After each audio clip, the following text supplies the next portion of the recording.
دنیا یه واژه عربیه که این 2 تا معنی داره. 1 دنیا یعنی دنی، پست. 2 آنچه هرگز دسترسی بهش پیدا نمی‌کنی. هر چقدر میدونی بهش نمیرسی. چیزیه که مثل سرابه، آخر میمیری زیر خاک. این دنیا سر جاشه، تو هیچ چی نمیبری.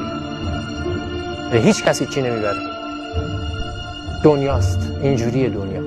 یه با مرگ و مرگ اندیشی منجر به درک ژرف‌تر از زندگی میشه همیشه. اینکه ما همه چی رو با مرگ بسنجیم، همه چیز رو بر اساس مرگ بسنجیم. مرگمون همراهمون هست، اینو درک کنیم، چون این زندگی رو زیبا میکنه. حال و احوالاتی در مرگ اندیشی هست، اگر آگاهانه باشه شور زندگی رو افزایش میده، به زندگی معنا میده. لحظه ها معنی پیدا میکنن، نگاه آدم ها، حضور آدم ها معنی پیدا میکنه. هر یه لقمه نونی که میخوریم این معنی پیدا میکنه.